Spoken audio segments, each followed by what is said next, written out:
Live from Easy K Studios in Eddyville, Kentucky. It's time for the Easy K Show. Tonight, we break down the movies coming out in February, our best and worst in January. Oh wait, we didn't see those movies. And we also talk some classic movie review. And Cage picks his classic movie for February. Your hosts, Doc Easy and Brady Cage. Woo! Woo woo! Yeah! Alright, so welcome to episode 5 of the Easy K Show. So we got through our first month of Easy Cage videos. So how do you think we've been doing so far? Me, I think we could do better. We could? We definitely could. But, you know, our viewers have just spoken up. They said we're doing great.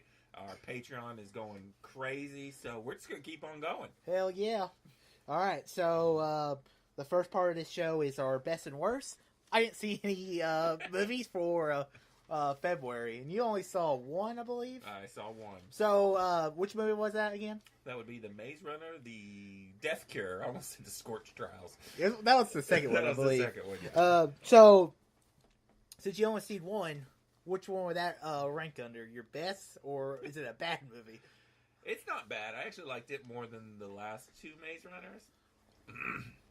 Wasn't great either. I gave it a 3.5 out of 5. So, but I wouldn't put it in the bad side. I'm sure if I'd watched every movie that came out in January, there would have been much worse things to watch. I saw The Post. That was good. Yeah. See, and I saw The Mary and the Witch's Flower, but that came out last summer in Japan, so it didn't really count.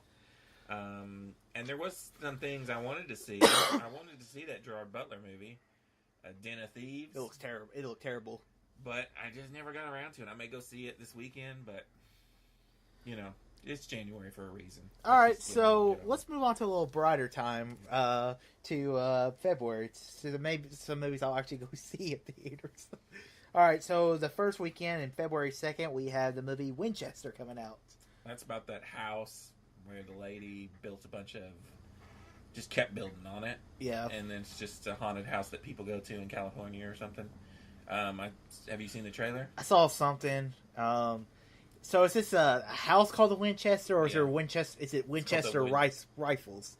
Well, it's called the Winchester House. I know that. Now, yes, she is like a gun. She's like a gun heiress or whatever, and she starts to feel really guilty and feels like she's being haunted by the people that her guns have killed. So that's why she builds this house, because apparently if she keeps building, it can keep the demons away or something. Okay. I don't know. I guess I've heard worse storylines for a horror movie. They were talking about it on Movie Talk, and the review embargo does not lift until the day the movie comes out. So it's going to be terrible. And it's got Helen Mirren and that guy from Civil War, the bad guy from Civil War. I can't remember what his name is. I know what you're talking about. Yeah, I think he's in it. I don't know. I saw the trailer and I probably won't see it. Okay, moving on to the next weekend. The first movie, we have 50 Shades Free. All you crazy women out there who are listening to this right now, love it. You absolutely love that show. But I saw the first one. That was enough for me.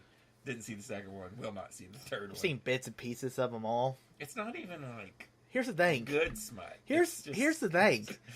Porn has better story than this movie. It definitely has better dialogue and characters.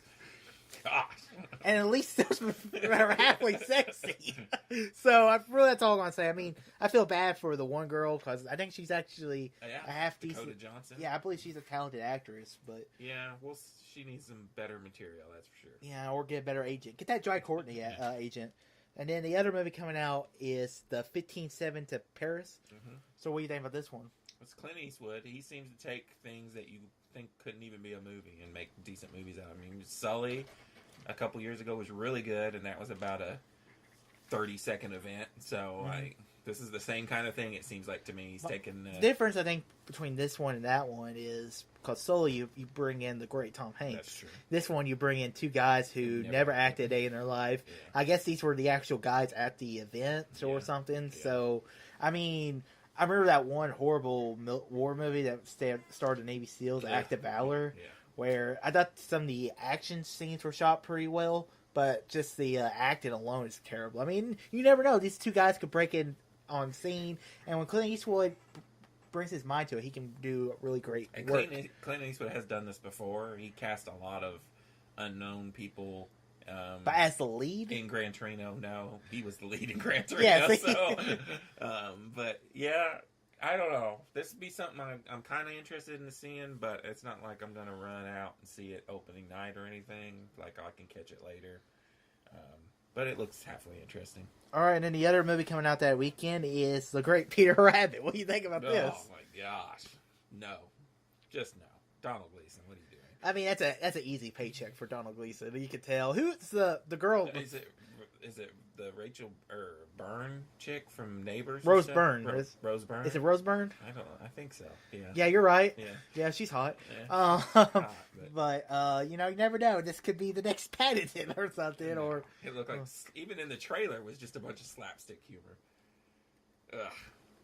No, thank you on that one. yeah, well, I don't know if I'll see it or not. Probably not. And then the movie I'm really looking forward to is one of my most anticipated movies for all year, and that's Black Panther. Comes out on the 16th. That's crazy that we're still 2 weeks away from that. I mean, it's crazy. It's coming out in February. It is. I'm still not used to all these bigger movies starting to come out earlier in the year because you know Deadpool started that trend, and I'm really looking forward to Black Panther. A ton of positive buzz. I don't think I've ever seen anything get so much positive reviews. I mean, I love Ryan Coogler. I mean, he is the director of Darth Easy's Best Picture winner of 2015, and I'm really looking forward to Black Panther. And I heard Michael B. Jordan's great as Good villain. his, which is crazy. I've been hearing better than Loki. I'm like, yeah, Sounds cool. I'm excited. I'm ready to get to see it.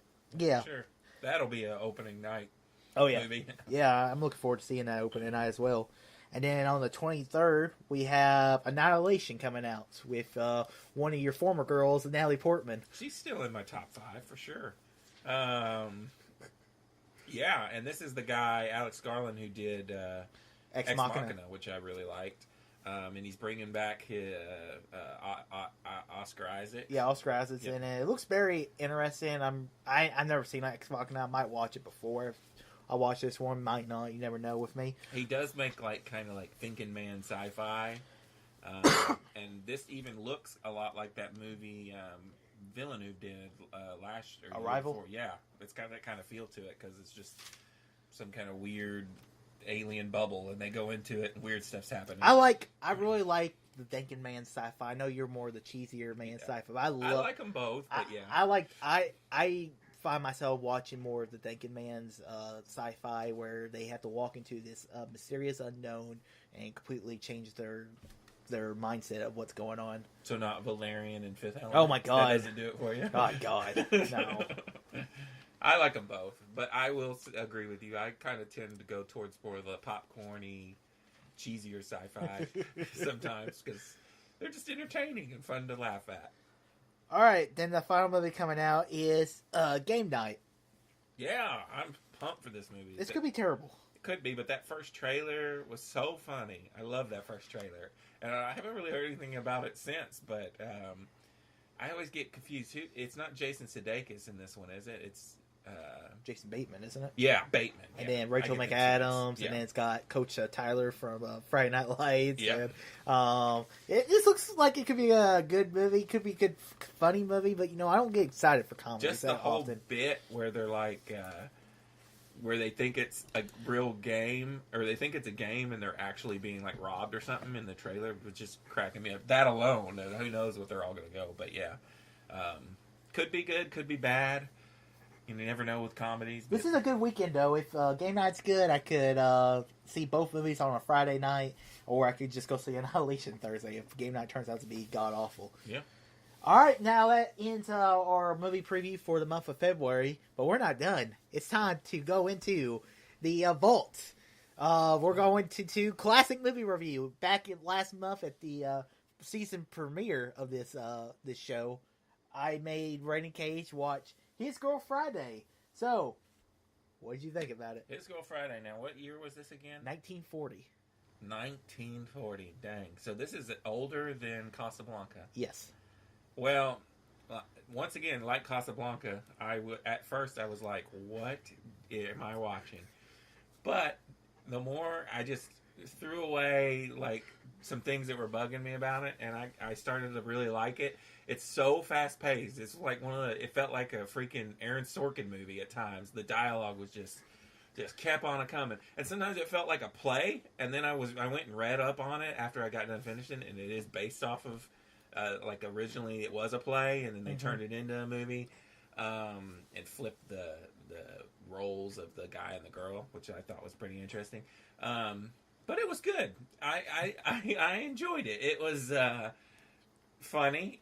It was funnier than I thought it was going to be, and it was interesting. Yeah, the thing I like about It's Girl Friday is they don't make movies like this anymore. Yeah, that's the thing I've really like been going back and watching all these older movies. Is that I appreciate movies where you just don't see movies like this anymore.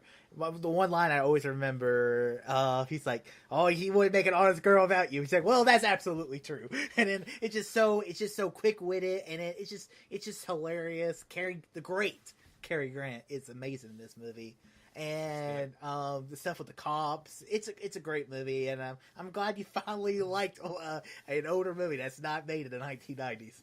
I liked it. I will say I didn't like it as much as Casablanca, and there was stuff at the beginning that was bugging me. Like, I don't know. At first, I was like, I don't know. It just didn't feel very realistic at first, I guess. But then I just got over it because I was just like, well, I get what they're going for with the just crazy, just fast talking. Realism's different from this point of view for a movie because this movie's made in the 40s, where the world's a little different than it is in the 40s. Maybe that was just in 2018. Yeah, but I enjoyed it. I'm gonna do a review on it. I don't know what I'm gonna give it.